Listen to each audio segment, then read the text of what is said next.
And members of the committee, thank you for the opportunity to testify today on the impact of the U.S. Department of Labor's overtime rule on entities, including small governments. My name is Jerrie Tipton. I serve as chair of the Mineral County, Nevada Board of Commissioners, and today I'm representing the National Association of Counties. Mineral County has a population of 4,479.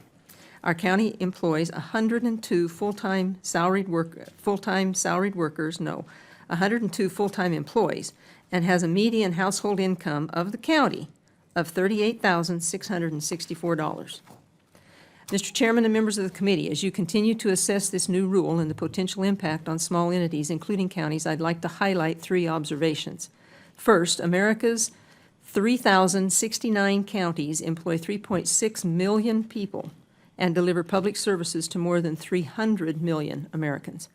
Because of our role as employers, we're concerned that the new rule could have unintended consequences for counties, especially small and rural counties, hindering our ability to provide crucial services to the communities, from transportation and health to public safety and emergency services. Almost 70% of counties are considered rural, with fewer than 50,000 residents. Together, we employ over 410,000 full-time workers and serve almost 40 million Americans. Most of us do not have the flexibility in our local budgets to pay the newly eligible employees overtime pay, especially as soon as December. Rural counties have been doing more with less, and without new revenue sources, it's hard to see any alternative than to cut services that benefit the residents to pay for this rule. Second, the new rule does not adequately address the wide variations in local labor markets across the country. Labor markets across the country vary dramatically in our counties. However, the DOL's overtime rule takes a one-size-fits-all approach. Let me explain why this is a problem. In 34 of the 50 states, local government employees earned less than $46,000 a year, less than the new salary threshold.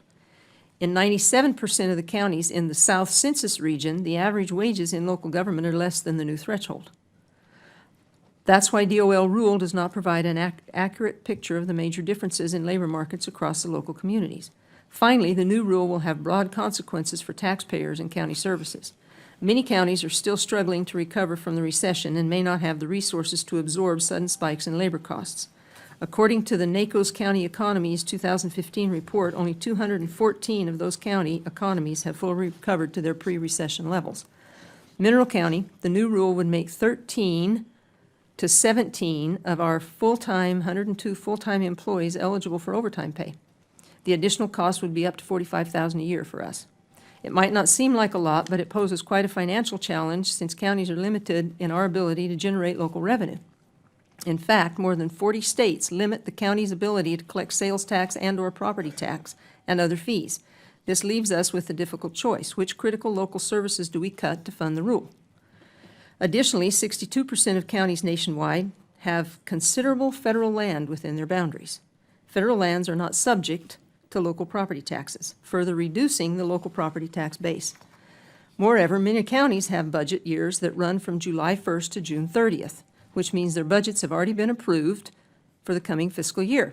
In my county, we finalized our budget before the 1st of June and had it certified and approved by the state of Nevada. Since the DOL rule goes into effect in December, it doesn't take into account that our finances are already set through next July. It complicates our ability to comply with the rule in the short term. And furthermore, counties have limited human resource personnel and advisory staff. While the DOL estimated that small entities may incur 100 to 600 in compliance costs, counties typically spend a higher amount of time and money on compliance because we have less staff capacity and in-house expertise. Many counties may need to hire outside consultants, which is, again, costly. Finally, comp time is not a complete solution for counties. Where the DOL rule allows us to provide comp time, this isn't realistic since we have such a small number of employees to start with. If one key employee uses comp time, I may not be able to carry out public services that protect the communities. For example, we have one librarian that's now eligible for overtime pay. If she uses comp time, we'd have to shut the library down. And that would create a problem for some of the residents because the library is the key source for internet access in a county with limited broadband service. In conclusion, while we share the same goal of fair wages, we're concerned the new rule will impose considerable burdens on the counties. We stand ready to work with Congress to help craft policies that are fair to workers and workable for county governments. Thank you for the opportunity to testify, and I'll be happy to take any questions. Thank you very much.